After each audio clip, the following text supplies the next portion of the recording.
This channel does not promote any violence, harmful, or illegal activities. All content provided by this channel is meant for an educational and information purpose only.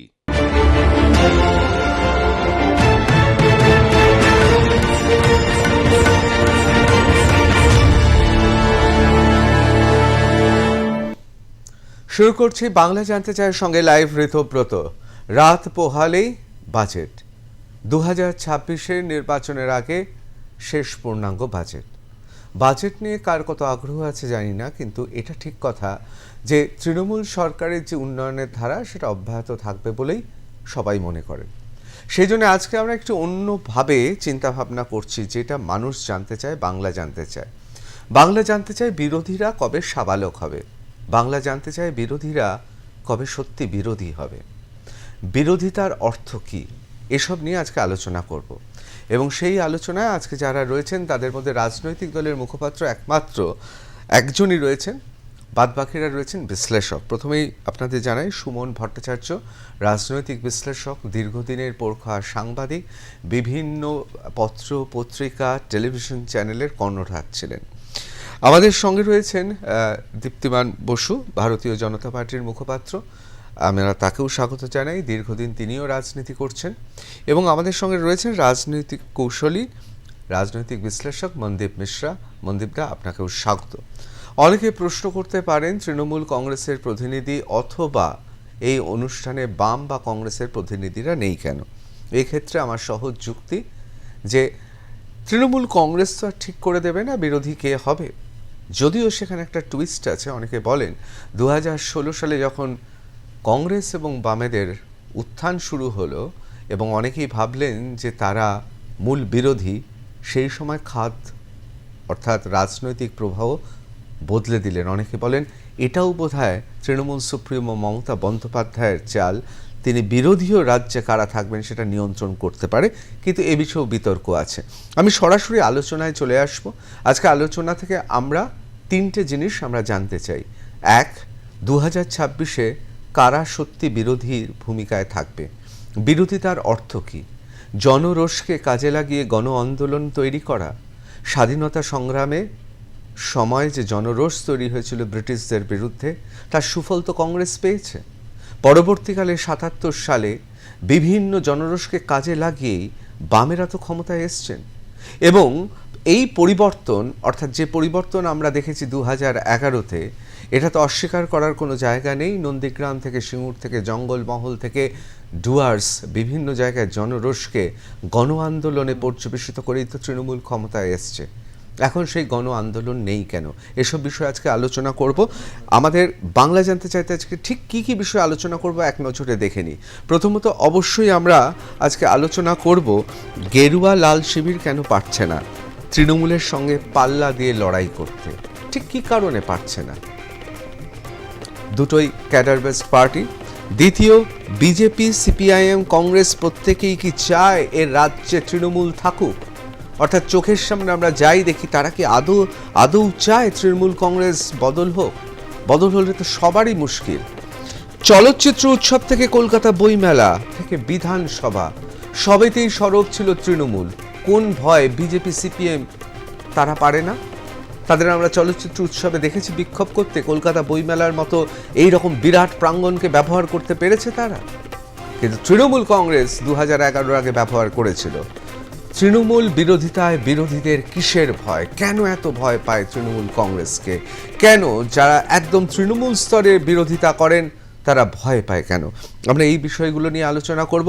আমি প্রথমেই সুমনদার কাছে চলে যাব। সুমন ভট্টাচার্য, একসময় সুমনদা আমার অগ্রজ ছিলেন, অগ্রজ সাংবাদিক ছিলেন। ভট্টাচার্য দেখে অন্য অগ্রজ ভাববেন না, সাংবাদিকতায় অগ্রজ ছিলেন। আমরা একসঙ্গে কাজ করেছি একটি চ্যানেলে দীর্ঘদিন ধরে। আমি সুমন ভট্টাচার্যের কাছে যাব। আজকে যে প্রশ্নগুলো উত্থাপন করছি, বিশেষ করে এ রাজ্যে বিরোধী শূন্য, খাতায় কলমে বিরোধী থাকতে পারে, খাতায় কলমে বিরোধী পার্টি থাকতে পারে, ক্যাডার বেসড পার্টি দুটো থাকতে পারে, ভারতীয় জনতা পার্টি, সিপিআইএম, কিন্তু তা সত্ত্বেও বিরোধিতা নেই। ফাঁকা মাঠে তৃণমূল এই খেলায় গোল দিয়ে যাচ্ছে। এটা কি আপনি মানেন কি মানেন না? দেখুন, তৃণমূলের কিছু পলিটিক্যাল অ্যাডভান্টেজ তো আছে। আপনি যদি দেখেন যে কোনো পলিটিক্যাল সিস্টেম আমি যদি ইকোসিস্টেম শব্দটা নাও ব্যবহার করি, একজন শাসক থাকবে, একজন বিরোধী থাকবে। আপনি যদি পশ্চিমবঙ্গের রাজনৈতিক ঐতিহ্য দেখেন, তাহলে দেখবেন যে পশ্চিমবঙ্গে তথাকথিত বামেদের কাছে একটা রাফলি 43-44% ভোট ছিল। আবার সমানভাবে স্বাধীনতার পর থেকে এমন কোনো নির্বাচন হয়নি যেখানে কংগ্রেসের কাছেও একটা 40% ভোট ছিল। তো মমতা বন্দ্যোপাধ্যায় যখন সাকসেসফুলি নিজের দল তৈরি করলেন, এই কংগ্রেসের ভোটটাকে নিজের দিকে নিয়ে আসতে পারলেন। তাহলে যেটা অপোজিশন ভোট সেটা থাকা উচিত, সেটাও প্রায় 40-45% থাকা উচিত, একটু বেশিই থাকতে পারে। তো যেটা হচ্ছে এই যে অপোজিশন ভোটটা, সেটা কিভাবে ভেঙে আছে সেটা হচ্ছে ইম্পর্টেন্ট ব্যাপার। আপনি যদি সিপিএমের সময় লক্ষ্য করেন যে জ্যোতিবাবু যেটা সাকসেসফুলি করতে পেরেছিলেন, যে যতদিন উনি পেরেছিলেন ততদিন এই সিস্টেমটা মানে সিপিএম শাসনে থাকতে পেরেছিল, যে অপোজিশন ভোটটাকে ডিভাইড রাখা। সেটা কখনো মানে সোমেন প্রিয় বিরোধের মধ্যে দিয়ে, কখনো কংগ্রেস ভার্সেস বিজেপির বিরোধের মধ্যে দিয়ে, এই বিরোধী ভোটটাকে আপনি কি করে ভাঙতে পারছেন। আপনি দেখেন পশ্চিমবাংলার প্রায় কোনো ইলেকশনে, ইভেন 2006 ইলেকশনও যেখানে সিপিএম বেস্ট পারফর্ম করছে, সিপিএম নেভার ক্রস 50%। মমতা ব্যানার্জিও কখনো 50%-এর উপরে ভোট পাননি। তো তাহলে আপনার সিস্টেমটার নিয়ম হচ্ছে যে আপনি একজন শাসক, আপনার কাছে 43-44% ভোট আছে, আপনার অপোজিশনে 56% ভোট আছে, সেটাকে আপনি কতটা ডিভাইড রাখতে পারছেন সেটাই হচ্ছে খেলা। যদি আপনি দেখেন কেন্দ্রে নরেন্দ্র মোদীও মানে প্রায় 10 বছর বা 12 বছর শাসন করছেন, 38% ভোট পান, ফলে তার কাছে তার বিরুদ্ধেও 62% ভোট আছে, সেটাকে আপনি কতটা ভেঙে রাখতে পারলেন। এবার বিরোধীদের যেটা আপনি প্রশ্ন করছেন যে সিপিএম, কংগ্রেস এবং বিজেপি, এই তিনটে পার্টির মধ্যে সমস্যা কোথায়। দেখুন, সিপিএম আমি যতটুকু বুঝি যে 2011-এ সিপিএম ক্ষমতা থেকে চলে যাওয়ার পর সিপিএমের যেটা মেজর প্রবলেম হয়েছে, সেটা হচ্ছে সিপিএমের কাছে কোনো নতুন স্লোগান নেই। আপনি যদি আজকে 2025-এ দাঁড়িয়ে, মানে যে যুগে এআই টুইটার চলে এসছে, সেখানে যদি আপনি জনগণতান্ত্রিক বিপ্লব, শ্রমিক কৃষকের মেহনতি ঐক্য, এই শব্দগুলো বলেন, এগুলো ভীষণ ক্লিশে। সিপিএমের কোনো নেতার চেহারা দেখলেও আপনাকে মনে হবে না যে এই শব্দগুলোকে সে বহন করছে। তো সিপিএমের কাছে নতুন স্লোগান নেই। আপনি যে উদাহরণটা দিয়ে শুরু করলেন, আমরা যে চ্যানেলে একসঙ্গে কাজ করেছিলাম, সেই চ্যানেলের মালিক একটা প্রায় কথা বলতেন যে সিপিএমের নিজের নাম বদলে ফেলা উচিত, it should B A social. এবং সুভাষ চক্রবর্তী কিন্তু বারবার এটা তিনি এই বলেছিলেন। কথা বলতেন যে পার্টির রং এবং নামটা এবার বদলানোর সময় এসেছে। এটা সোশ্যাল ডেমোক্রেটিক পার্টি হতে পারে। তো সিপিএম এর কাছে কোনো স্লোগান নেই, মানে সিপিএম যা বলতে চায় সিপিএম সেটাকে রিপ্রেজেন্ট করে না, ঠিক আছে। সেটা আপনি যেটা বলছেন নন্দীগ্রাম সিঙ্গুরের সময় এটা প্রকট হয়ে গেল, একটা বামপন্থী দল সে জমি দখল করতে চাইছে। তো আপনি সেটাকে মানে গ্রাউন্ডে নিয়ে যাবেন কি করে, সিপিএম এর হচ্ছে এটা মেজর সমস্যা। আপনি যদি বিজেপির দেখেন, বিজেপি যদিও এখানে দীপ্তিমান আছেন, দীপ্তিমান পর্দায় যতই বলুন, বিজেপি স্টিল সব বাঙালিদের পার্টি। বাঙালির কিছু নিজস্ব আইডেন্টিটি আছে তো, মাছে ভাতে তার বিভিন্ন উৎসবে যে পার্টিটা আছে, মানে তার যে মানে অস্তিত্ব, সেটার সাথে বিজেপি ঠিক জেল করে না। তো বিজেপির এটা সমস্যা। তো তাহলে মমতা বন্দ্যোপাধ্যায়ের সামনে অনেকটা ফাঁকা মাঠ। এবং আপনি যে প্রশ্নটা তুললেন সেটা খুব গুরুত্বপূর্ণ প্রশ্ন, যে সত্যি কি নরেন্দ্র মোদী চান যে পশ্চিমবঙ্গ থেকে মমতা বন্দ্যোপাধ্যায়? আমি সুমনদা এই বিষয়ে আসছি, তার কারণ আমার মনে হয় ব্যক্তিগতভাবে কোনো পার্টি চান না মমতা বন্দ্যোপাধ্যায় যান, তার কারণ অবশ্যই সেটা নিয়ে আলোচনা করব। আমি শুধু একবার দীপ্তিমানের কাছে চলে যাব। দীপ্তিমান বসু, তিনি ভারতীয় জনতা পার্টিতে তো রাজনীতি করছেন, কিন্তু বিভিন্ন গণসংগঠন, গণ আন্দোলনে তিনি সাক্ষী। কোথাও মনে হচ্ছে না যে সবকটা পার্টি আদতেই পেরে উঠছে না তৃণমূল কংগ্রেসের সঙ্গে? এই যে বারবার করে বলছি, এখন আপনি বলতে চাইবেন যে কিসে পেরে ওঠা? পশ্চিমবাংলার পরম্পরা ছাপ্পা দিয়ে জাল ভোট করা, কংগ্রেস আমলে হয়েছে, বাম আমলে হয়েছে, তৃণমূল আমলেও হয়, অস্বীকার করতে পারবেন না। আপনারা তো কোনো কিছুতেই পাচ্ছেন না, না বাহুবলে পাচ্ছেন, না যে থিওরি বা থিসিসের কথা বলছেন রাজনৈতিক মতাদর্শে পাচ্ছেন, অথবা রাজ্যের মানুষকে কোনো স্বপ্ন দেখানো। এটা শুধু আপনারা পাচ্ছেন না তা নয়, আপনারা হচ্ছেন লাস্ট বেঞ্চের ফার্স্ট বয়, অর্থাৎ লাস্ট বেঞ্চে আরও দুজন বসে আছে, আপনারা তার থেকে এগিয়ে আছেন। তার কারণ এই প্রথম স্বাধীনতার পর বিধানসভাতে একজনও কমিউনিস্ট নেই, একজনও কংগ্রেস নেই, একজন ছিলেন নড়বড়ে, সে এখন কোথায় বসেন সবাই জানেন। কি অসুবিধাটা হচ্ছে, মানে কেন পাচ্ছেন? দেখো ঋতব্রত, 2000 সালে মোবাইল পূর্ণাঙ্গভাবে ভারতবর্ষে আসবার পর 2010-11 থেকে না রাজনীতির প্যাটার্নটা চেঞ্জ হতে শুরু করেছে। রাজনীতির প্যাটার্ন অনেক বেশি নির্ভরশীল হয়েছে প্রচার মাধ্যমের কাছে। এই যে টিভির মাধ্যমে বা যে পলিটিক্যাল মেসেজগুলো দেওয়া বা মোবাইলের মাধ্যমে পলিটিক্যাল যে মেসেজগুলো দেওয়া, সেগুলো আমি একদম বাস্তবতার জায়গা থেকে, আমি পার্টির ফ্লোরে দাঁড়িয়ে আমি কথা বলছি না, বাস্তবতার জায়গা থেকে বলছি। আজকের দিনে কিন্তু মানুষের উপস্থিতি এই ধরনের আন্দোলনগুলোতে আস্তে আস্তে কমিয়ে দিয়েছে। আজকে তৃণমূল কংগ্রেস আজকের দিনে শাসন ক্ষমতায় থাকার জন্য একটা বিরাট বড় একটা দল, কিন্তু এই শাসন ক্ষমতায় থাকবার মানে এই শাসন ক্ষমতা থেকে সে যদি চলে যায় তাহলে বিরোধিতার জায়গা তার ক্ষেত্রেও অনেক সংকীর্ণ হয়ে যাবে, এটা তুমি একদম নিশ্চিত থাকতে পারো। তার কারণ হচ্ছে আজকের দিনের মানুষ শুধুমাত্র একটা আদর্শের জন্য বা শুধুমাত্র প্রতিবাদের জন্য প্রাণ দেওয়ার জায়গায় কিন্তু অনেক পিছিয়ে আছে। আমি একদম বাস্তবতার জায়গা থেকে বলছি, রাজনৈতিক বাস্তবতা।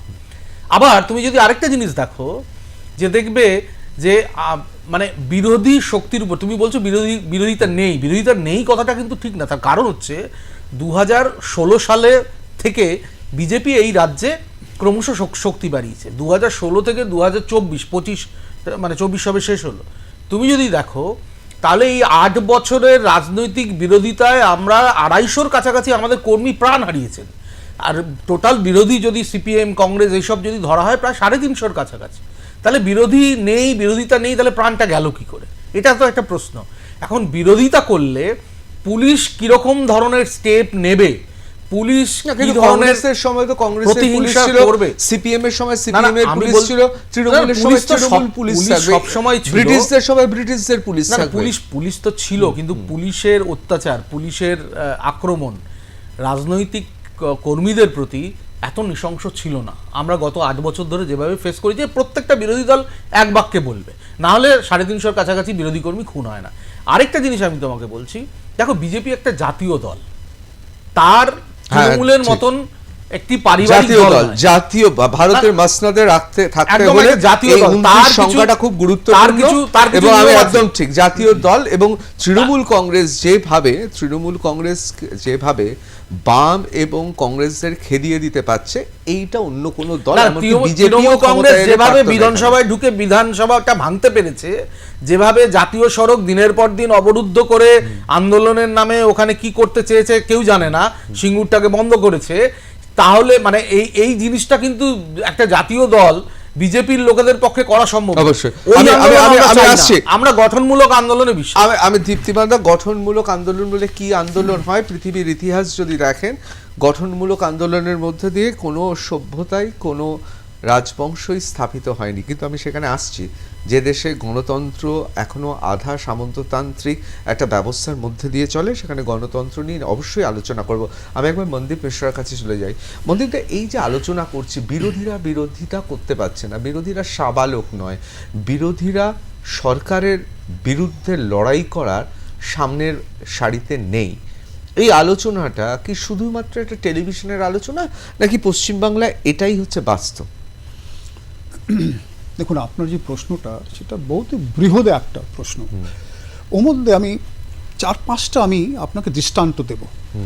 যখন আমাদের জেনারেশন, যখন আমি 60, যখন আমি শুরু করলাম, তখন যে একটা পলিটিক্যাল মাইন্ডসেট ছিল সেটা আলাদা ছিল। আমার মনে আছে 5 পয়সা বাসের ভাড়া বাড়তো, কতজন রাস্তায় নামতো। এখন যে জেনারেশন, তার মধ্যে ওই পলিটিক্যাল আমি বলবো উইলটা নেই। দাদা যেটা বললেন একদম ঠিক, ওটা সোশ্যাল মিডিয়া ওরিয়েন্টেড হয়ে গেছে। একটা মানে আপনি একটা নেতা, তার একটা বক্তব্য এতবার আপনি দেখবেন, আপনার মাথায় ওই জিনিসটা বসে যাবে, যাকে আমরা ইংলিশে বলি ম্যাগলোমেনিয়া। বেঙ্গলে আমি যেটা দেখতে পাচ্ছি, এটা একটা there is a perfect understanding. আজকে দেশ চালাতে গেলে আপনাকে অপোজিশন রাখতে হবে। আপনি একটা স্টেটে দেখছেন কি একটা স্টেবিলিটি আছে, সেটাকে আমি যদি কোনো কারণে যদি ওটাকে ধরুন ডিস্টার্ব করা হয়, পুরো ডেমোগ্রাফিক একটা ডিস্টার্বেন্স চলে আসবে।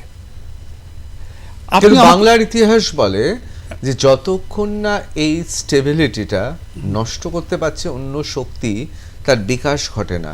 যেমন আপনি জানেন 77-এ 70 থেকে 77 কি হয়েছে, কংগ্রেস সরকারকে একটা সময় তারা বুঝতে পারছিল বামেদের জন্য তারা সরকার চালাতে পারছে না। আমি নিজে সাংবাদিক হিসেবে, সুমনদাও নিশ্চয়ই একই মত, আমরা দেখেছি বুদ্ধবাবুর শেষ কয়েক মাস সেখানে পাহাড়ে যেতে ভয় পাচ্ছে সিপিএমের নেতা মন্ত্রীরা, সেখানে সীতারাম ইয়েচুরি তাকে গিয়ে বক্তৃতা দিতে হচ্ছে, আর পাহাড়ে কোনো সিপিএম নেতা ঢুকতে পাচ্ছেন না অথচ ক্ষমতায় আছেন। আমরা জঙ্গলমহলে দেখেছি একের পর এক সিপিএম নেতারা তারা খুন হচ্ছে, এবং বুদ্ধদেব বাবু প্রাক্তন, অবশ্যই প্রয়াত এবং প্রাক্তন শ্রদ্ধেয় বুদ্ধদেব বাবু, তিনি রাইটার্সে অষ্টহার মতো শুধু হোম সেক্রেটারিকে দিয়ে খবরগুলো সাংবাদিকদের দিচ্ছেন, একের পর এক পার্টি কর্মী নিহত হচ্ছেন। এগুলো তো আমরা দেখেছি, মানে কখনোই তো নড়বড়ে না হয়ে গেলে শাসককে সরানো যায় না। দেখুন এইখানে ওই প্রতিবাদের ক্ষমতাটা আর নেই, ঠিক। এটা একটা পলিটিক্যাল একটা কর্পোরেটাইজেশন হয়ে গেছে, একটা কর্পোরেট হয়ে গেছে। আমি যেটা দেখতে পাচ্ছি, আপনি দেখুন 2021-এ যখন তৃণমূল শাসক মানে যখন শাসনটা পেল, তারপরে বিজেপির যে কার্যকর্তা ছিল তাদের বিরুদ্ধে কি প্রতারণা হলো, কত কিভাবে সেন্ট্রালে তখন বিজেপি পাওয়ারে ছিল, কত সাপোর্ট ওরা দিল। আমরা যেটা দেখতে পারলাম পঞ্চায়েতে ওইখানে কোনো ওয়ার্কার ছিল না। আমি এখন বলছি অ্যাজ আ ইন্ডিপেন্ডেন্ট ভিউ, ওই ওয়ার্ক ফোর্সটা নেই বিজেপিতে। তার মানে দের ইজ নো উইল, ওই উইলটা নেই। 2021 আপনি দেখুন, সিপিআইএম স্ট্রাকচার্ড পার্টি, তাদেরকে এরা করতে দেবে না, এগিয়ে আসতে দেবে না। কংগ্রেস তৃণমূল এখন জোট করছে, বাঁচলো বিজেপি। বিজেপি কখনো বেঙ্গলকে ডিস্টার্ব হতে দেবে না। দে আর অলরেডি ইন সেন্ট্রাল, ওরা একটা ক্ষমতায় আছে, পুরো দেশটাকে ওরা চালাচ্ছে। একটা স্টেট নাও হলে চলবে, না হলেও চলবে। আমি এই বিষয়ে আসছি, আমি শুধু খুব দ্রুত একবার দেখে নেব বিরোধিতায় তৃণমূল কংগ্রেস, অর্থাৎ পশ্চিমবাংলার শেষ যে রাজ্যে বদল ঘটেছে সে বদলটা কীরকমভাবে ঘটেছে। কংগ্রেসের বিরোধিতা করি 1998 সালে তৃণমূল কংগ্রেস, তার জন্ম এনডিএ জোটে থাকাকালীন কেন্দ্র সরকারের সমালোচনা, এবং 2001-এ এনডিএ বিরোধিতায় রেলমন্ত্রী থেকে ইস্তফা দিলেন স্বয়ং মমতা বন্দ্যোপাধ্যায়, এবং চারিদিকে সাড়া পড়ে গেল। এবং শুরু থেকেই ভোটার তালিকা সংশোধন, অনুপ্রবেশ নিয়ে সরব ছিল তৃণমূল কংগ্রেস। আমাদের চোখে ভাসে সেই দিনটা যেখানে সংসদে মমতা বন্দ্যোপাধ্যায়ের রণংদেহী মূর্তি ধারণ করলেন, এবং এই অনুপ্রবেশ রুখতে সেই দিনই স্পিকারের মুখে কাগজ ছুঁড়েছিলেন তৃণমূল নেত্রী। আমরা সবাই সে ছবি দেখেছি। 2005 সালে সিপিআইএমের ভুল জমি অধিগ্রহণ নীতির বিরুদ্ধে সবচেয়ে বেশি যারা সরব হয়েছিলেন সেই রাজনৈতিক দলের নামও তৃণমূল কংগ্রেস। সিঙ্গুর নন্দীগ্রাম আন্দোলনের মধ্য দিয়ে বিপুল জনপ্রিয়তা পায় তৃণমূল কংগ্রেস। যে সমস্ত মিডিয়া সেই সময় ভেবেছিল যে সরকার পক্ষে থাকবে, দেখা গেল নতুন মিডিয়া নন্দীগ্রামে, নতুন সমস্ত খবরের কাগজ মিডিয়া, তারা জনপ্রিয়তা পাচ্ছে, মানুষ ছুঁড়ে ফেলে দিচ্ছে অন্য সমস্ত প্রতিষ্ঠানকে। 30শে নভেম্বর 2006 অত্যন্ত গুরুত্বপূর্ণ, সিঙ্গুর আন্দোলন চলাকালীন আমরা সবাই জানি পথে বাধা পেয়ে তৃণমূল বিধায়কদের গন্তব্য হয় মমতা বন্দ্যোপাধ্যায় সহ এই বিধানসভা, এবং নন্দীগ্রামেও জমি রক্ষার দাবিতে আন্দোলন তীব্র করেছিল। সুতরাং বিরোধিতায় তৃণমূল কংগ্রেস ছিল, এবং তারপরে চলে এলো 2007-এর সেই 14ই মার্চ, পুলিশের গুলিতে প্রাণ যায় 14 জন আন্দোলনকারী। সরকারকে এমন অবস্থায় ফেলে দিয়েছিল তৃণমূল যে বাধ্য হয়ে পুলিশ গুলি চালায়। ওই ঘটনায় নন্দীগ্রামের গণহত্যা হিসেবে চিহ্নিত হয়। সিঙ্গুর এবং নন্দীগ্রামের আন্দোলনের ফল মেলে প্রথম 2009-এর লোকসভা নির্বাচনে, এবং সেই নির্বাচনে বামেদের কফিনে শেষ পেরেক পুঁতেছিল নেতাইয়ের গণহত্যা। মাওবাদীদের রুখতে জঙ্গলমহলে একাধিক ক্যাম্প করেছে বামফ্রন্ট সরকার। আধা সামরিক বাহিনী, সামরিক বাহিনী, বিভিন্ন কেন্দ্রীয় বাহিনী নিয়ে এসছে ক্যাম্পে, কিন্তু গ্রামবাসীদের মধ্যে প্রবেশ করতে পারল না। অর্থাৎ বামেরা ক্রমশ গ্রামবাসীদের থেকে দূরে সরে যেতে শুরু করে। এই সমস্ত ঘটনা আপনাদের সবাই জানার, এবং নেতায়ের গণহত্যায় আমরা সবাই জানি 9 জনের প্রাণ যায়। তীব্র আন্দোলন করেছিল তৃণমূল কংগ্রেস। 20শে মে 2011 সালে পশ্চিমবাংলায় ক্ষমতায় আসে তৃণমূল কংগ্রেস। সুতরাং আমরা খুব পরিষ্কার, যদিও আমি যেভাবে বললাম এর ছাড়াও অজস্র ঘটনা ঘটেছে, তার সাক্ষী অনেকেই আমরা রয়েছি, প্রত্যেকেরই এখনও স্মৃতিতে স্পষ্ট। অর্থাৎ সেটা পাহাড় হোক, ডুয়ার্স হোক, সেটা পুরুলিয়া, বাঁকুড়ার প্রত্যন্ত অঞ্চল হোক, বিভিন্ন জায়গায় বামেদের বিরুদ্ধে ক্ষোভ কিভাবে কাজে লাগিয়েছিল তৃণমূল কংগ্রেস, এবং অবশ্যই তার সঙ্গে অন্যান্য শক্তি ছিল, অতি বামেরা ছিলেন। এমনকি সেই সময় আরএসএস থেকে শুরু করে সংঘ পরিবার, এমনকি ভারতীয় জনতা পার্টি, এখনও সে ছবি জ্বলজ্বল করছে। আমরা দেখেছি যে ভারতীয় জনতা পার্টির বিখ্যাত সব নেতারা তারা সিঙ্গুরে যাচ্ছেন। সুতরাং সব মিলিয়ে তৃণমূল কংগ্রেস গণ আন্দোলনের মধ্য দিয়েই কিন্তু এ রাজ্যে এসেছিল। আমি এবার এগুলো সবই জানা সুমনদা, বরং আরও বিশদে যাওয়া যেত, আমি একটা বিরাট প্যাকেজ করে দেখাতে পারতাম, কিন্তু এগুলো সব মানুষ জানেন, এটা তো বেশি দিনের কথা নয়। কোথাও মনে হচ্ছে না এই যে গণ আন্দোলন, এখন গণ আন্দোলনের অনেকে অনেক ধরনের সংজ্ঞা দেন, আমি সে সমস্ত কেতাবি সংজ্ঞার মধ্যে যাচ্ছি না, কিন্তু গণ আন্দোলন মানে হচ্ছে জনরোষকে কাজে লাগিয়ে তাকে রাজনৈতিকভাবে প্রতিষ্ঠা করা। আমরা যদি এই তত্ত্ব বিশ্বাস করি, জনরোষ একেবারে নেই এটা তো হতে পারে না। এসএসসি থেকে শুরু করে কয়লা, গরু, 40% লোক তো সবসময় সরকারের উপর বিক্ষুব্ধ হয়ে যাচ্ছে। আপনাকে 40টাকে 45কে ক্রস করাতে হবে। ঠিক এই অঙ্কটাতেই বোধহয় আটকে যাচ্ছে সবাই। দেখুন, আপনি যদি দীপ্তিমান যদি রাগ না করেন, আপনি যদি বিজেপির দৃষ্টিভঙ্গি থেকে ভাবেন যে মমতা বন্দ্যোপাধ্যায় যদি বিরোধী নেত্রী হতেন, আমি বিজেপির দৃষ্টিভঙ্গি থেকে ভাব, হুমায়ুন কবির যা মন্তব্য করেছিলেন তারপরে মমতা বন্দ্যোপাধ্যায় হলে বহরমপুরে ঘাঁটি গেড়ে বসে থাকতেন যতক্ষণ না সরকার তাকে গ্রেফতার করাচ্ছে। দেখুন, বিজেপির পলিটিক্সের যিনি প্রধান বিরোধী দল, তার সমস্যাটা কথা হচ্ছে আমি বোঝায় যে হুমায়ুন কবির মানে যাকে বলে মানে খুল্লা ছুট পেয়ে গেলেন। বিজেপি নেতাদের মধ্যে মিঠুন চক্রবর্তী মাঝে মাঝে আসেন, সিনেমার সংলাপ দেন, চলে যান। এবার বিজেপি যেটা ভাবে যে আমি কার্তিক মহারাজকে দিয়ে মুর্শিদাবাদে আমার রাজনৈতিক ফয়দা তুলবো, তাহলে বিজেপিকে বুঝতে হবে যে তার পলিটিক্সের বেসিক্সে ব্লান্ডার আছে। বাঙালির একটা বিরোধিতা আছে গেরুয়া পড়া রাজনীতি, সেটা বাঙালি বহুবার দেখিয়েছে, সুভাষ বোস থেকে সে বিরোধিতা আছে। যার এটা করার কথা বিরোধী দল হিসেবে, সে কি হুমায়ুন কবিরকে চেপে ধরলো?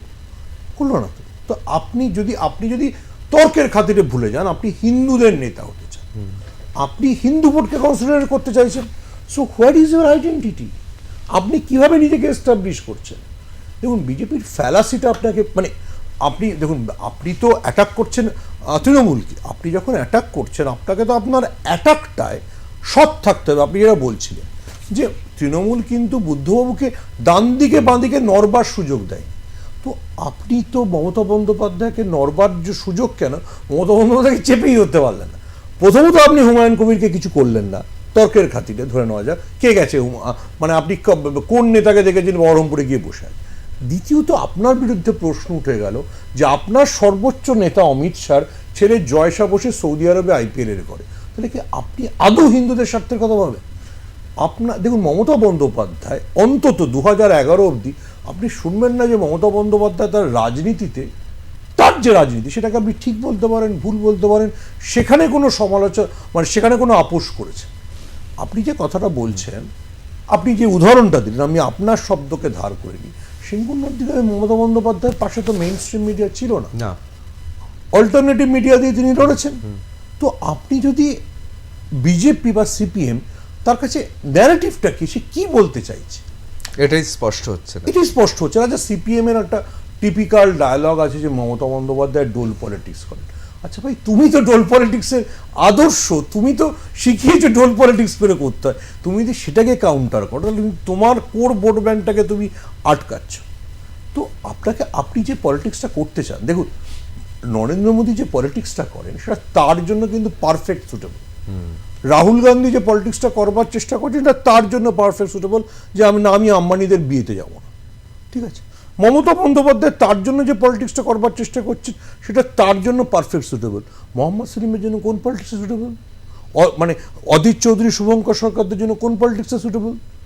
আপনি তো এই বিশ্বাসযোগ্য জায়গাতেই পৌঁছতে পারছেন না যে আপনি সত্যি সত্যি এই সরকারের বিরোধী। আপনাকে তো বিশ্বাস করতে হবে। দেখুন, আপনার কাছে 35% ভোট, লার্জলি 35-37% ভোট সবসময় আপনার কাছে পড়ছে, কিন্তু 35টাকে তো আপনার 45-এ নিয়ে যেতে হবে।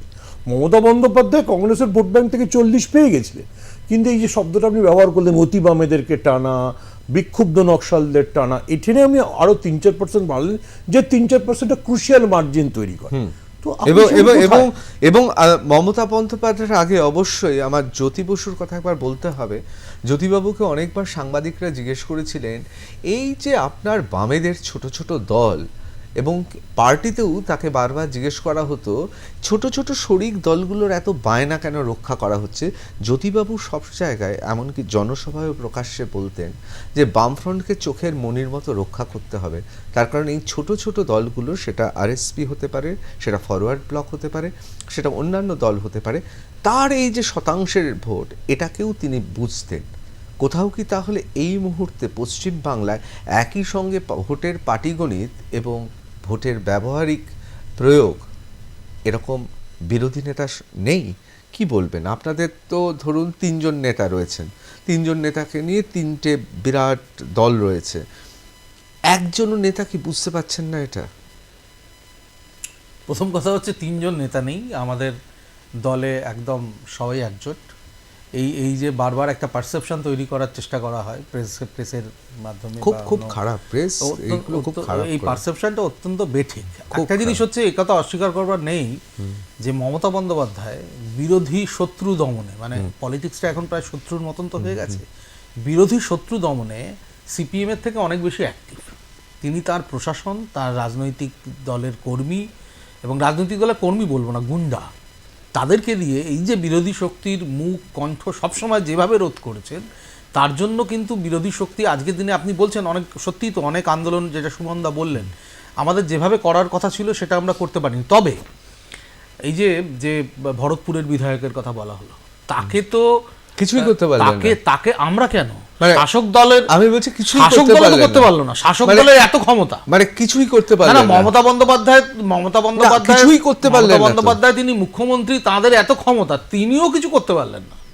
না, তিনি তার মতো করে করছে, কিন্তু আমি বলছি কোথায় করলেন? ভারতীয় জনতা পার্টি জোর করি, যেটা দীপ্তিবান্না বলছেন যে মমতা বন্দ্যোপাধ্যায় আমাদের দমন করছে, তো মমতা বন্দ্যোপাধ্যায় যদি একটা প্রতিদ্বন্দ্বী দলের ক্যাপ্টেন হন, উনি কি সবাইকে বলবেন যে তোমাদের আমি ট্যাকেল করবো না, আইসো আমার গোল, না না, আমি বলতে চাই,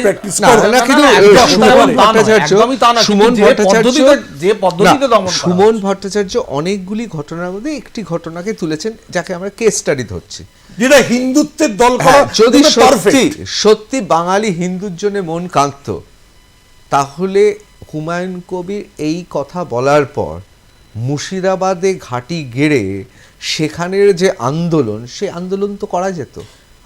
আমি বারবার বলছি, প্রথম কথা হচ্ছে ভয় কি, মানে ভয়ের কোনো ব্যাপার নেই। তার কারণ হচ্ছে, দেখো, পার্শ্ববর্তী, আমার যেটা মনে হয়েছে, পার্শ্ববর্তী বাংলাদেশের যে রাজনৈতিক পরিস্থিতি, যেভাবে রাজনৈতিক বারুদের মধ্যে ক্রমশ আমরা এই পশ্চিমবঙ্গ ক্রমশ প্রবেশ করছে বিভিন্নভাবে, বিভিন্ন কারণে, সেটা আলোচনা করার পরিসর হয়তো আজকে এখানে নেই, কিন্তু যেভাবে প্রবেশ করছে, যেভাবে আমরা বিভিন্ন জায়গায় দেখতে পাচ্ছি, সীমান্তের ধারে জঙ্গিদের আতুর ঘর, সেগুলো খুব যেভাবে বোমা বিস্ফোরণ হচ্ছে, আজকের দিনে এই প্রতিবাদ, যে প্রতিবাদ তো অবশ্যই আমরা করেছি, সমস্ত জায়গায় জানানো হয়েছে, তো লোক দেখানো, না লোক দেখানো নয়, যে প্রতিবাদটা করা সম্ভব সহজ পথে, সেটা করা সহজ পথ।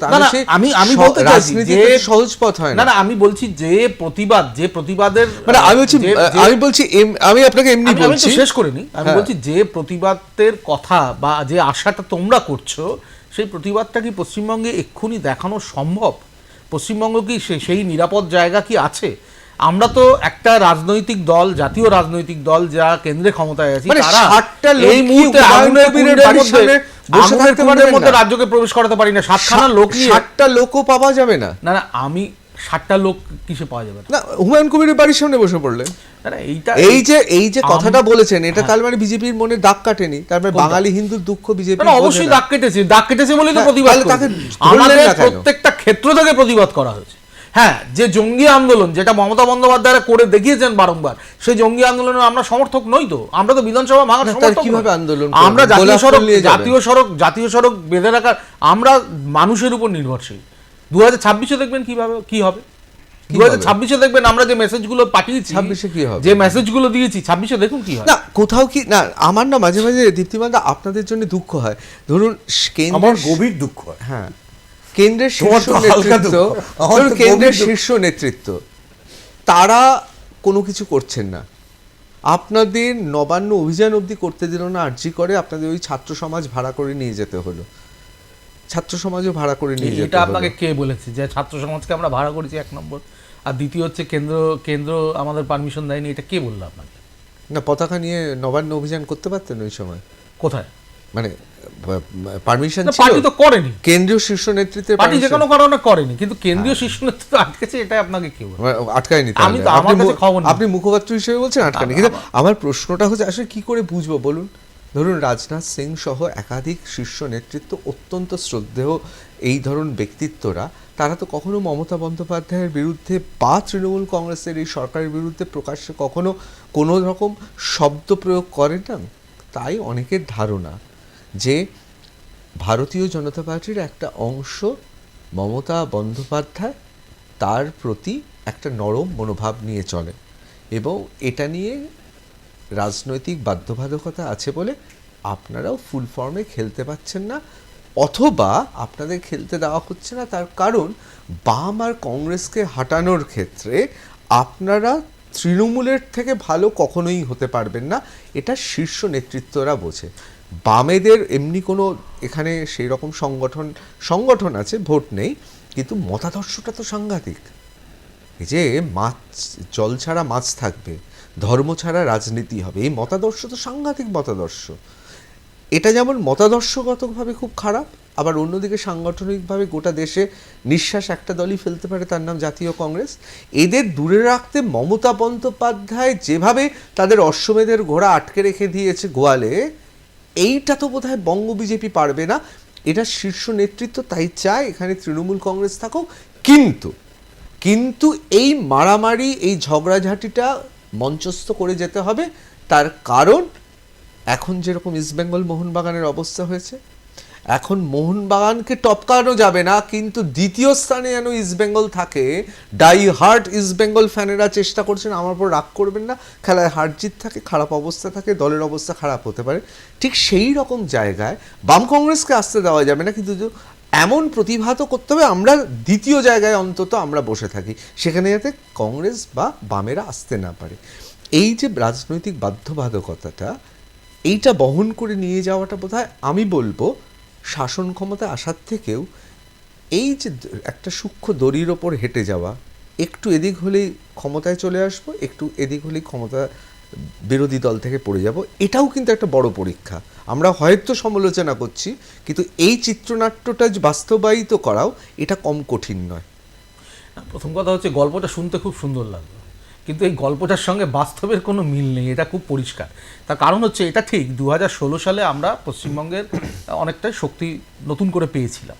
2016 সালের পরে আমাদের একটাই বিধানসভা নির্বাচন হয়েছে 2021, সেখানে আমরা 77টা জয়ী হয়েছিলাম, পরে 70টা মতন আমাদের বিধানসভায় এখন বিধায়ক আছে। কিন্তু আমরা হেরে গেছি, এটাতে আমাদের কোনো স্বীকার করতে বাধা নেই, কিন্তু হেরেছি তো একবার, 2026 তো সামনে আসছে। একদম নিশ্চিতভাবে এটা ঠিক, রাজনাথ সিংয়ের দায়িত্ব যদি পশ্চিমবঙ্গের রাজনীতিতে থাকতো তাহলে নিশ্চয়ই তিনি বলতেন। যাদের দায়িত্ব আছে, বিজেপি একটা সম্পূর্ণ সাংগঠনিক দল, এখানে এই নয় যে মমতা বন্দ্যোপাধ্যায়ের মতন যে গোয়ার ব্যাপারেও তিনি বলবেন, ত্রিপুরার ব্যাপারেও বলবেন, কাশ্মীরের ব্যাপারেও উনি আর ওনার ভাইপো বলবেন। ভারতীয় জনতা পার্টি তো ওরকম হয় না। অবশ্যই আমি দীপ্তিবাঙ্গ আসছি, আমি একটু মনদীপদার কাছে চলে যাচ্ছি। মনদীপদা, এতে চুলচেরা বিচারের দরকার নেই, এখানে কোনো শার্লক হোমস, ফেলুদা, ব্যোমকেশেরও দরকার নেই। সিপিআইএম এর কেন্দ্রীয় শীর্ষ নেতৃত্ব তারা ভারতীয় জনতা পার্টি এ রাজ্যে ক্ষমতায় আসার থেকে তৃণমূল কংগ্রেস আসাটা তারা নিশ্চয়ই অনেক শ্রেয় মনে করেন, এটা তাদের স্পষ্ট জায়গা, যে কারণে ইন্ডিয়া জোটে, INDA জোটে তারা একসঙ্গে আছেন। আবার কংগ্রেসও মনে করে যে ভারতীয় জনতা পার্টি এ রাজ্যে ক্ষমতায় আসার থেকে তৃণমূল কংগ্রেস অনেক বেশি আসাটা তাদের পক্ষে ভালো। আপনি কি বলেন? একদম। দেখুন, আমাদের একটা যাকে বলা হয় একটা হোল একটা স্পেকট্রামটাতে দেখতে হবে। আমার একটা দেশ চলছে, ওর মধ্যে দেখুন একটা বইতে একটা হিরো থাকে, একটা ভিলেন থাকে, একটা সাইড হিরো থাকে। আমাদের আপনি দেখুন নর্থ আর সাউথের একটা ডিভাইড আছে, পলিটিক্যাল ডিভাইড। আপনি সাউথ ইন্ডিয়াতে দেখুন এখন আস্তে আস্তে বিজেপি একটা ইনরোড নিয়ে নিচ্ছে, কিন্তু আমাদের যে সরকারটা যে গঠন হয় সেটা নর্থ ইন্ডিয়ার সাম পার্ট অফ ইস্ট ইন্ডিয়া হয়। আপনি দেখুন যেভাবে কংগ্রেসের আর বাম ফ্রন্টের যে একটা আন্ডারস্ট্যান্ডিং ছিল, ওটা আমরা ভুলে যাইনি, হয়তো নতুন জেনারেশন ভুলে গেছে, আমি ভুলিনি। কখনো জোর ছিল না কি এখানে সরকার কংগ্রেস করুক, সেই জিনিসটা এখন এখানে একটা পারফেক্ট তাহলে আপনি বলছেন আন্ডারস্ট্যান্ডিং একটা আছে। মাননীয় প্রধানমন্ত্রী, তৎকালীন প্রধানমন্ত্রী ইন্দিরা গান্ধী এবং মাননীয় জ্যোতি বসুর মধ্যে যে একটা সুন্দর রাজনৈতিক বোঝাপড়ার সম্পর্ক ছিল, মাননীয় প্রধানমন্ত্রী নরেন্দ্র মোদী, মাননীয় মুখ্যমন্ত্রী মমতা বন্দ্যোপাধ্যায় সেই একই স্কুল অফ থটস বা একই রাস্তা দিয়ে হাঁটছেন। না দেখুন, আমি নিজের মুখ দিয়ে বলবো না, আমি একটা ইন্ডিকেশনটা দিলাম। আর এটা this is required in national interest. আজকে যদি আমরা বিজেপি যদি চায় কিনা তামিলনাড়ু থেকে যে সরকারটা আছে সেটাকে আমি প্রেসিডেন্ট রুল করে শেষ করে এখানে বিজেপি সরকার হবে, এটা হবে না। বেঙ্গলে যেটা দাদা বললেন কি ভগবাটা এখনও মানে জেল হয়নি, বিজেপি এখনও বাইরের পার্টি, এখনও এইখানে গ্রামের দিকে আপনি দেখবেন একটা ওই জয় শ্রীরাম নারাটা চলে না। আর আপনি যেটা বললেন, আমি দেখলাম এখন কি এইখানে ধরুন একটা অ্যান্টি হিন্দু একটা স্টেটমেন্ট একদিন দুদিন থাকে, তারপরে শেষ হয়ে যায়। তার কোনো যেমনি আপনি আচ্ছা, আমি যদি বেঙ্গলে আপনি কথা বলছেন, ইউপিতে কি হচ্ছে? ইউপিতে বুলডোজার রাজ, কেউ কথা বলছে না। ওর মধ্যে বিফ ছিল না, কেউ দেখে না, বাড়িটা আগে নষ্ট হয়। এটা কি করে হলো? অবশ্যই আমি একবার সুমনদার কাছে চলে যাবো। সুমনদা, দেখেন রাজনীতিতে সবসময় যে শাসক থাকেন তিনি কেমন প্রশাসক সেটা পরিসংখ্যান কাজ করবে এবং ভবিষ্যৎ বলবে। কিন্তু শাসকের একটা অন্যতম, সারা পৃথিবীতেই শাসকের একটা অন্যতম গুণ যেটা বা দোষ যেটা বলা যেতে পারে, দোষ বা গুণ যাই বলে, সেটা হচ্ছে বিরোধীদের কিভাবে নিয়ন্ত্রণ করে রাখা যায়। এটা তো সব শাসকই চেষ্টা করে। এই ব্যাপারে মমতা বন্দ্যোপাধ্যায় কোনো রকম পরিসর দেননি যে পরিসর থেকে বিরোধীরা জায়গা পায়, এবং তিনিও যখন রাজনীতি করেছেন সে পরিসরটা তিনি পাননি। আমরা তো দেখেছি বিভিন্ন সময় বিভিন্ন জায়গায় তিনি অনেক হেনস্থার শিকার হয়েছেন। এগুলো তো বাণী কথা বলা নয়, কিন্তু সেইটুকু জায়গাতেও পৌঁছাতে দিচ্ছেন না বিরোধীকে। এটা কি কোথাও শাসক হিসেবে, আমি প্রশাসক হিসেবে বলছি না, যে মানে আমাদের শোনা কথা যে প্রধান বিরোধী দলের একটি 5 তারা হোটেলে কোনো একটি শীর্ষ বৈঠকে একজন শীর্ষ নেতৃত্ব তিনি কর্মীদের বলেছেন, নেতাদের বলেছেন, মমতা বন্দ্যোপাধ্যায়ের কাছ থেকে বিরোধিতাটা শিখে নিন। আমরা বৈধ, সেটা ঠিক কি ভুল, তার অফিসিয়াল ভার্সন কি বলছেন আমরা তাতে যাচ্ছি না, কিন্তু এটা যদি নাও বলে থাকেন এটাই তো ঠিক। বিরোধিতা শেষ জ্বলন্ত উদাহরণ মমতা বন্দ্যোপাধ্যায়। তিনি যতটুকু পরিসর পেয়েছিলেন ততটুকু পরিসরে কাজ লাগিয়েছিলেন, এবং সেটা নিয়ে বিশ্লেষণ করতে গেলে অনেক কথা বলতে হবে। কিন্তু কোথাও কি মনে হচ্ছে একদিকে যেমন পরিসরটাও পাচ্ছে না বিরোধীরা, এটা যেমন ঠিক কথা, আবার পরিসর না পাওয়ার জায়গাটাও, অর্থাৎ পুলিশকে যাতে গুলি চালাতে না হয় এমন অবস্থাই সৃষ্টি করতে পারছে না বিরোধীরা কোনোভাবে কোনো জায়গা পাচ্ছে না, প্ল্যাটফর্ম পাচ্ছে না। এমনকি কলকাতা চলচ্চিত্র উৎসবের নন্দনে দাঁড়িয়ে 6টা কমরেড পাওয়া যাচ্ছে না যারা সেই দিন নন্দনের সাদা রঙে একটু বেশি রেড লাল রং লাগিয়ে দেবে, মানে হাতে ধরে পোস্টার নিয়ে কথা বলবে। কিন্তু আমি নিজে সাংবাদিক হিসেবে, তুমিও দেখেছো যে নন্দনে চলচ্চিত্র উৎসবে বুদ্ধবাবুর সামনে কিভাবে সেবার প্রতিবাদ হয়েছিল। মুখ্যমন্ত্রী তখন ভেতরে নন্দনে চলচ্চিত্র উৎসবে, বাইরে প্রতিবাদ চলছে, এবং টালিগঞ্জের বিখ্যাত চেনা মুখেরা তখন সামনে দাঁড়িয়ে আছে। 2011 আগে আমরা দেখেছি, বা বইমেলাতে আমরা দেখেছি সেখানে কবির সুমনের কি ভূমিকা ছিলেন, কিভাবে বামেদের সময় পরমা আইল্যান্ডের পাশে যে বইমেলা হচ্ছে সেই জায়গা কিভাবে ব্যবহৃত হচ্ছে, সেইটুকু পর্যন্ত ব্যবহার করতে পারছে না। মানে আমি তো নবান্ন অভিযান ছেড়েই দিলাম বা লালবাজার ছেড়েই দিলাম, এইটুকুও করতে পারছে না। এটা কি মনে হচ্ছে যে মানে এদের বিরোধিতার কোনো ধরন আঁচ বা আগুন নেই? 3-4টে পয়েন্ট আছে। প্রথম হচ্ছে যে ঋতব্রত, তুমি যেটা বিরোধিতার পরিসর বলছো, বিরোধিতার পরিসর তো মমতা বন্দ্যোপাধ্যায় চমৎকার রেখেছেন।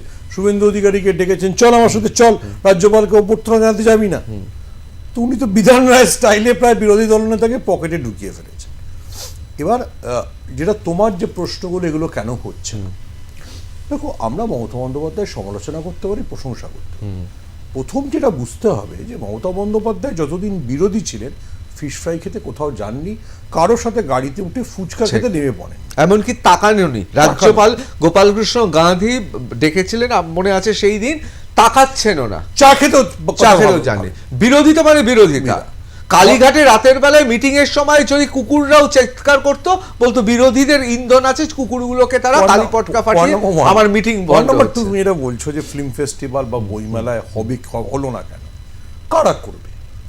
যাদের তথাকথিত সিপিএম বা বামেরা মুখ হিসেবে, সেলিব্রিটি হিসেবে তুলে ধরছে, তাদের গায়ে এত ছিদ্র, তাদের ব্যক্তি চরিত্রে এত কালি যে তারা ওটাকে স্ট্যান্ডিংই করাতে পারছে না। তোমাকে দেখো, তোমাকে মাথায় রাখতে হবে যে তুমি মমতা বন্দ্যোপাধ্যায়ের বিরুদ্ধে কোনোদিন বলতে পারোনি যে উনি অমুকের থেকে টাকা নিয়ে সিঙ্গুর আন্দোলন করছেন, বা উনি অমুকের থেকে এইটার জন্য নন্দনে করছেন। ঠিক আছে, মমতা বন্দ্যোপাধ্যায়ের ফার্স্ট প্লাস পয়েন্টটা বললাম, সেকেন্ড প্লাস পয়েন্টটা বললাম যে উনি বিরোধীই ছিলেন। থার্ডটা হচ্ছে তোমাকে বুঝতে হবে যে আজকের পশ্চিমবঙ্গের রাজনীতিতে মমতাই শাসক, মমতাই বিরোধী। তুমি যদি দেখো যতগুলো তৃণমূলের লোক অ্যারেস্ট হয়েছে, অ্যারেস্ট হওয়ার কথা মমতা বন্দ্যোপাধ্যায় বলেছেন, এরকম নয় যে প্রবল আন্দোলনের চাপে দুলাল ব্যানার্জির মতো কাউকে অ্যারেস্ট করতে হয়েছে, এরকম কোনো ঘটনা ঘটেনি। মমতা বন্দ্যোপাধ্যায় বলেছেন এই ওকে অ্যারেস্ট করো, ও তো জমির দালালি করে, এই ওকে অ্যারেস্ট করো। ঠিক আছে, তো তাহলে তুমি যদি লিড রোলটাও আমার থাকে, সেকেন্ড লিডটাও আমার থাকে, তাহলে তুমি বাকিরা কোথায়? বাকিরা ওই শুভেন্দুর মতো ওয়েট করছেন কখন তুই আমার সাথে চল। It is nothing wrong. আমি শুভেন্দুকে কোনো দোষ দিচ্ছি না, তিনিও তো মুখ্যমন্ত্রী হতে চান, তিনি এমন একটা জায়গাতেই থাকতে চাইবেন যেটা তাকে মুখ্যমন্ত্রীর চেয়ার অবধি পৌঁছে দেবে। উনিও তুমি যেটা বলছো, আমি জানি উনি কি বোঝেন না যে বিজেপিতে থাকলে আমি কোনোদিন মুখ্যমন্ত্রী হতে পারবো না, ফলে আমি সেই কমফোর্টেবল পজিশনটায় থাকবো যাতে আমি ভবিষ্যতের মুখ্যমন্ত্রী হওয়ার দরজাটা খুলে রাখি। অনেকে বলছেন এর পেছনে, এই যে আহ্বান করার পেছনে আরো একটা দলের মধ্যে, প্রত্যেক দলেই তো এক নম্বর তৃণমূলের সমীকরণটাকে উনি একদম প্রকাশ্যে এনে দিয়েছেন। ঠিক আছে, তো তাহলে তুমি দেখো যে মমতা বন্দ্যোপাধ্যায় প্রতিদ্বন্দ্বী কে ছিল? তৃণমূলই ছিল। মমতা বন্দ্যোপাধ্যায় সেই প্রতিদ্বন্দ্বীকে সরিয়ে নিজেকে নিয়ে প্রতিদ্বন্দ্বী করে দিলেন। যা যা খারাপ কাজগুলো সেগুলো আমি করবো, যা যা ভালো কাজ সেগুলো আমি করবো। ফলে হুমায়ুন কবির নিয়ে যদি কোনো তুমি স্টেটমেন্ট শুনে থাকো, সেটুকু মমতা বন্দ্যোপাধ্যায়েরই, সেটুকু কিন্তু সুকান্ত মজুমদার, দিলীপ ঘোষ গিয়ে তুমি যেটা বললে যে খুব ন্যাচারাল প্রশ্ন, যে 60 জন লোক কেন ভরতপুরে গিয়ে হুমায়ুন কবিরের বাড়ির সামনে বসে থাকলো? তার কারণটা হচ্ছে মমতা ব্যানার্জি অন্তত ওখানে গিয়ে 5 স্টার হোটেল, সিআইএসএফ এর সিকিউরিটি আছে কিনা, দুপুরবেলা কোত্থেকে লাঞ্চ আসবে কিনা, এইগুলো কোনোদিন ভাবেননি। তুমি মমতা ব্যানার্জিকে কভার করেছো, আমরাও কিছু কভার করেছি। যাওয়ার সময় তো এই প্রশ্নগুলো করেননি, এই আমার সিকিউরিটি আছে কিনা, এই আমার সিআইএসএফ কোথায়, এই ভরতপুরে কোনো ভালো হোটেল আছে কিনা। উনি চলে গেছে, গুড ব্যাড আগলি উনি জানতেন যে এটাই পলিটিক্সের স্ট্যান্ডার্ড। এবার তুমি যে ইম্পর্টেন্ট কথাটা বললে, পশ্চিমবাংলা তো একটা দীর্ঘদিন ধরে একটা বাম কংগ্রেস থেকে একটা আন্দোলন দেখে উঠেছে, সেটা বাস ভাড়া, যেটা মনদীপজি বললেন, বাস ভাড়ার আন্দোলন হোক, তাতে প্রতিবাদটা আছে। তোমার মানে যখন একটা দলের কোনো নেত্রী একটা বিরাট একটা ভ্যান নিয়ে যাচ্ছে, যেটা মেকআপ ভ্যান বেসিক্যালি, তুমি কোনো গ্রামের কোনো মহিলা বিশ্বাস করবে যে এ আমার জন্য আন্দোলন করতে এসছে? তোমার তো দেখো, আমরা সবাই খারাপ অথবা সবাই ভালো, কিন্তু এই খারাপ আর ভালোর মাঝে যে ক্যামোফ্লেজ করে নিজের চেহারাটা অন্তত তুলে ধরতে হয়, তারও তো একটা আছে। অবশ্যই, খুব গুরুত্বপূর্ণ কথা। আমি দীপ্তিমেন্দা, আমি আপনাকে কোনো রকমভাবে বিড়ম্বনায় ফেলতে চাই না, কিন্তু একটা জিনিস তো পরিষ্কার, একের পর এক 6 মারার বলগুলো বিরোধীরা মিস করছে সম্মিলিতভাবে, এটা তো মানবে। একের পর এক 6 মারা যেত। না, আমি বারবারই রাজনৈতিক সংস্কৃতির কথা বলবো। আমি তো বলছি যে বিজেপি একটা রাজনৈতিক, বাংলার রাজনৈতিক সংস্কৃতি মানেই তো বুথ দখল, বুথ জ্যাম, অথবা সেগুলোর প্রতিরোধ করা। সেইটা করতে পারবেন? প্রত্যেকটা বুথে পোলিং এজেন্ট দিতে পারবেন? আমি ঋতব্রত বলছি, এই রাজনৈতিক সংস্কৃতির পরিবর্তন চাই কি চাই না। আমাদের বাংলা সারা জীবন বুথ দখল হয়েছে বলে আজও না, পোলিং এজেন্ট দিতে হবে।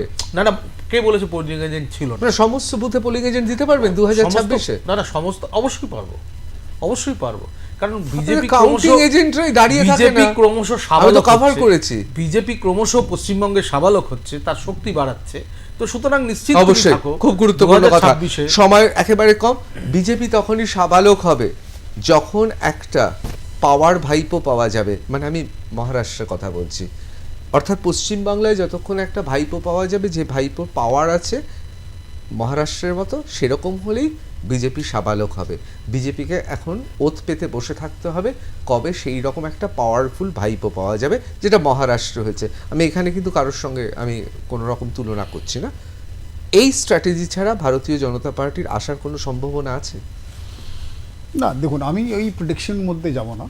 আমি যেটা নিজের মানে যাকে বলা হয় দৃষ্টিকোণ, যেটা আমি বলতে চাইবো সেটা কি এখন দরকার নেই। ইন ন্যাশনাল ইন্টারেস্ট বিজেপি এখানে আসবে না, ন্যাশনাল ইন্টারেস্ট আমি বলছি। ঠিক। এক, দ্বিতীয়, দেখুন structured party CPIM, structured party BJP, আপনি যেটা বললেন কোনো মতে এরা সিপিআইএমকে আবার উত্থান হতে দেবে না।